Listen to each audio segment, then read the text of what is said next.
నమస్కారం, నేను మీ షణ్ముఖ్. ఈరోజు మన ముందర political analyst and senior journalist Satyamurthy గారు ఉన్నారు. నమస్కారం సార్. నమస్తే. ఎన్నికలు సమీపిస్తున్న తరుణంలో రాజకీయ పార్టీలు ఒకరిని మించి ఒకరిని వ్యూహాలతో ముందుకెళ్తూ ఉన్నారు.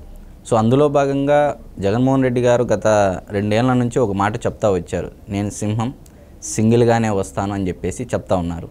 కానీ ఇక్కడ ఒక విషయం ఏంటంటే, సింగిల్గా రావడం కష్టమా లేకపోతే సంకీర్ణంగా అంటే కలిసి రావడం కష్టమా అనేది ఒక ప్రశ్న మొదలైంది సార్. మరి దీనిపై మీరు ఏ విధంగా స్పందిస్తారు? ఇప్పుడు సింగిల్గా రావటం అనేది చాలా అత్యంత సులభమైంది. కిరాణా షాపు అవన్నీ చూస్తాం కదా, ఒక మనిషే నడుపుతూ ఉంటాడు, ఏ డెసిషన్ అయినా తీసుకోవచ్చు. కానీ ఒక 2-3 పార్టీలు కలిసి రావటం అంటే వాటి మధ్య భావ సారూప్యత ఉండాలి. ఆ పార్టీలన్నీ సీట్ల అడ్జస్ట్మెంట్ చేసుకోవాలి. ఆ తర్వాత ఉమ్మడి మేనిఫెస్టో పెట్టాలి. ప్రజలకి ఈ పార్టీలన్నీ మేము కలిసి మీ శ్రేయస్సు కోసం మేము కలిసాము అన్న నమ్మకం కలిగించాలి. ఇంత ప్రక్రియ ఉంటుంది. అందువల్ల నేను సింగిల్గా వస్తాను అనేది అది ఒక బలహీనత. సింగిల్గా రావడం ఏదైనా కుస్తీ పోటీలు అనుకో, సింగిల్గా వెళ్ళటం బలం. కానీ రాజకీయాల్లో నేను ఒక్కడనే వస్తాను, నేను సింగిల్గా వస్తాను, నేను సింహాన్ని అంటే అది బలహీనత కింద లెక్క. అంటే నీతో పాటు కలిసి రావటానికి ఎవరు సిద్ధంగా లేరు. నువ్వు ఒంటరివాడివి, నువ్వు ఏమీ చేయలేవు, నీ ఒంటెత్తు పోకడల వల్ల ఈ పరిస్థితి దాపరించింది అని జగన్మోహన్ రెడ్డికి అనుక్షణం అన్ని పార్టీలు గుర్తు చేస్తున్నాయి. ఇప్పుడు మనం చూస్తే ఆంధ్రప్రదేశ్లో తెలుగుదేశం, జనసేన కలిసి పోటీ చేయాలని ఇప్పటికే నిర్ణయించుకున్నాయి. భారతీయ జనతా పార్టీ అమిత్ షా ఎప్పుడైతే చంద్రబాబు నాయుడు పిలిచి మాట్లాడటం మొదలుపెట్టాడో, భారతీయ జనతా పార్టీ కూడా ఈ కూటమిలో కలుస్తుంది అనేది ఇట్ ఈజ్ ఒక రియాలిటీగా మారబోతూ ఉన్న అంశం. జనసేన, బీజేపీ ఆల్రెడీ టచ్లోనే ఉన్నాయి. అంటే వాళ్ళు గత 4 సంవత్సరాలుగా ఆ 2 పార్టీలు పొత్తులో ఉన్నాయి. జనసేన తెలుగుదేశం పార్టీతోటి పొత్తులోకి వచ్చింది. అంటే ఓవరాల్గా 3 పార్టీలు కలిసి పోటీ చేస్తాయి అనే ఒక సంకేతం ఉన్నది, ప్రజలకు ఆల్రెడీ ఉన్నది.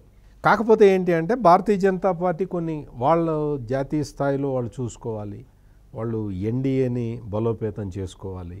ఇటువంటి రకరకాల కార్యక్రమాలు వాళ్ళకి priorities, national importance, national priorities డిఫరెంట్గా ఉంటాయి. కాబట్టి బీజేపీ రావటంలో కొంత జాప్యం జరుగుతున్నది. ఇప్పుడు కూడా బీజేపీ ఏ ఫామ్లో వస్తుంది, తెలుగుదేశం జనసేనతోటి ఏ ఫామ్లో కలుస్తుంది అనేది ఇంకా బహుశా ఈ రోజుల్లో క్లారిటీ రావచ్చు. కానీ భారతీయ జనతా పార్టీ మాత్రం వాళ్ళు ఇప్పుడు ఏం చేస్తున్నారు అంటే, మొత్తం దేశంలో ఉన్న అన్ని రాష్ట్రాలలో మన రిప్రజెంటేటివ్స్ ఉండాలి.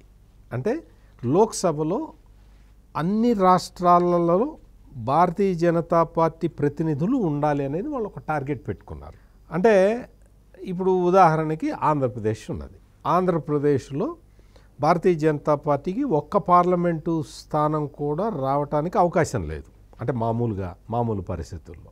ఇప్పుడు అందుకని ఆ ప్రయారిటీతోటి ఇప్పుడు కేరళ మారిపోయింది. కేరళలో భారతీయ జనతా పార్టీకి సీట్లు రాబోతుంది. తమిళనాడులో కూడా వాళ్ళు గట్టి పోటీ ఇవ్వబోతున్నారు.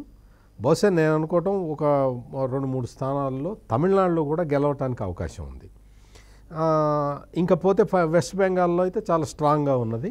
అంటే ఇటువంటి బీహార్లో అయితే నితీష్ కుమార్ వచ్చి కలవటం వల్ల భారతీయ జనతా పార్టీ సింగిల్గానే అక్కడ బలంగా ఉంది. కాకపోతే టు మేక్ షూర్ విక్టరీని ఖరారు చేసుకోవడానికి వాళ్ళు నితీష్ కుమార్ని కూడా కలుపుకున్నారు. ఈ విధంగా పొత్తులు అన్ని చోట్ల కూడా చేస్తూ ఉన్నారు. ఇండియా కూటమి ఫామ్ అయ్యే నాటికి భారతీయ జనతా పార్టీ సంబంధించిన ఎన్డీఏ కూటమిలో పెద్ద పార్టీలు లేవు. పెద్ద పార్టీలు లేకపోతే వాళ్ళు ఏం చేశారు అంటే ఒక్కొక్క పార్టీతోటి కాంటాక్ట్లోకి వచ్చి వాళ్ళతోటి టైప్ పెట్టుకోవటం ప్రారంభించారు. ఉదాహరణకి కర్ణాటకలో జేడీఎస్ తోటి వాళ్ళు, అంటే దేవేగౌడ పార్టీ, కుమారస్వామి ఇప్పుడు నడుపుతున్నాడు, ఆ పార్టీతోటి వాళ్ళు టైప్ పెట్టుకున్నారు. ఆ తర్వాత నితీష్ కుమార్ వచ్చి కలిశాడు.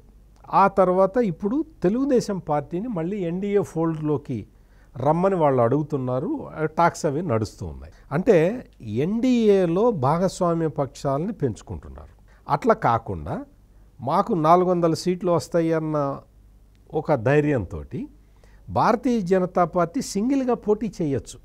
కానీ సింగిల్గా ఎందుకు పోవట్లేదు భారతీయ జనతా పార్టీ అంటే దేశవ్యాప్తంగా చూస్తే ఎందుకు పోవట్లేదు అంటే అన్ని రాష్ట్రాల్లో మన రిప్రజెంటేటివ్స్ ఉండాలి అనేది ఒక కారణం.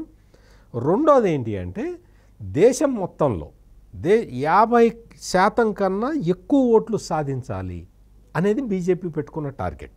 అంటే ఇప్పటి వరకు ఏంటి అంటే 50% లోపల ఓట్లు వచ్చిన పార్టీలే దేశాన్ని పరిపాలిస్తున్నాయి.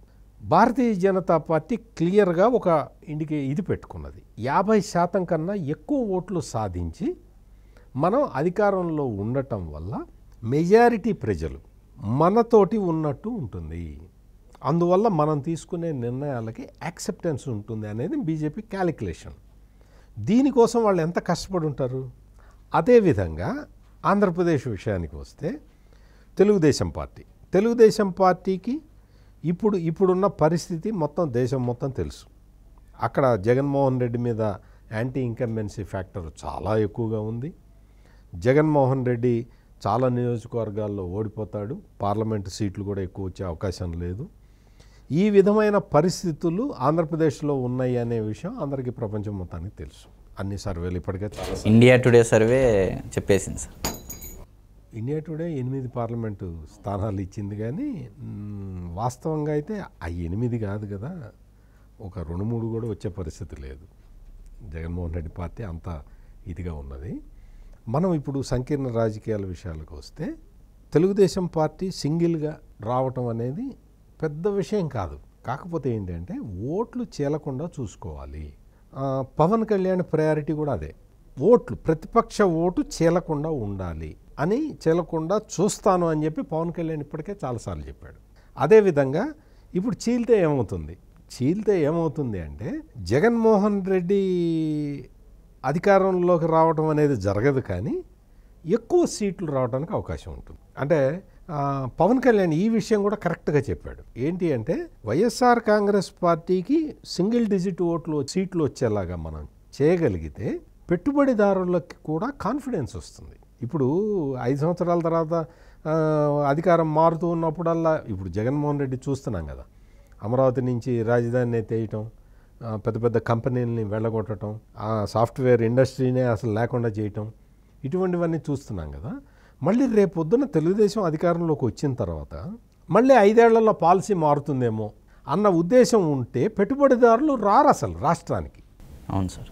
అందుకని ఈ ఓట్లన్నీ కలుపుకొని జగన్మోహన్ రెడ్డిని సింగిల్ డిజిట్కి పరిమితం చేయగలిగితే ఇన్వెస్టర్లకి కాన్ఫిడెన్స్ వస్తుంది అనేది పవన్ కళ్యాణ్ థియరీ.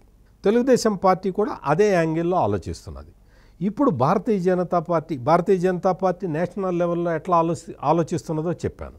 రాష్ట్ర స్థాయిలో కూడా మద్యం వ్యాపారం, ఇసుక వ్యాపారం, దీంతో అసలు కొన్ని లక్షల కుటుంబాలు రోడ్డు మీద పడటం, ఇటువంటివన్నీ జరుగుతున్నాయి. కాబట్టి భారతీయ జనతా పార్టీకి కూడా ఎట్లయినా సరే జగన్ కబంధ హస్తాల నుంచి రాష్ట్రాన్ని కాపాడాలి అని ఆంధ్రప్రదేశ్ బీజేపీ శాఖ కూడా ఒక నిర్ణయానికి వచ్చి ఉన్నది. ఈ నేపథ్యంలో ఈ 3 పార్టీలు కలవాలి అని ఒక బేసిక్ అండర్స్టాండింగ్కి వచ్చినాయి. ఇది అంటే బీజేపీతో ఎటువంటి టైఅప్ ఉంటుందనేది ఇప్పటివరకు క్లారిటీ లేదు, వస్తుంది క్లారిటీ త్వరలోనే రావటానికి అవకాశం కనపడుతూ ఉన్నది. మెయిన్గా ఇక్కడ ఏంటంటే ఇప్పుడు జగన్మోహన్ రెడ్డి ఉన్నాడు, ఆయన ఇష్టం వచ్చిన వాళ్ళకి టికెట్ ఇవ్వచ్చు, ఆయన ఇష్టం లేని వాళ్ళని తీసేయచ్చు, ఈ విధమైన ఒక డెసిషన్స్ తీసుకోవచ్చు. అంటే ఎవరిని కన్సల్ట్ చేయాల్సిన పని లేదు. ఆయన ఒక రాజులాగా, మోనార్క్ లాగా మిగిలినవన్నీ ఆదేశిస్తూ ఉంటే ఎవరో సలహాదారుడు సజ్జల రామకృష్ణారెడ్డి ఎవరో చెప్తూ ఉంటారు, పనులన్నీ జరిగిపోతుంటాయి. కానీ సంకీర్ణ రాజకీయాలు అట్లా ఉండవు. అన్ని పార్టీల అధినేతలు కూర్చొని మాట్లాడుకోవాలి, ఒక నిర్ణయానికి రావాలి, సీట్లు సర్దుబాటు చేసుకోవాలి.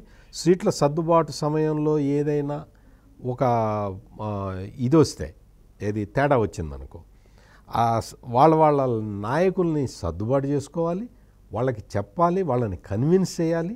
అంటే ఎంతో ఓపికతో ఈ పని చేయాల్సిన పరిస్థితి ఉంటుంది. ఇటువంటి ఓపికతో ఇటువంటి పని చెయ్యాలి అంటే రాజకీయంగా నీకు పరిజ్ఞానం ఉండాలి, రాజకీయంగా నీకు అవగాహన ఉండాలి.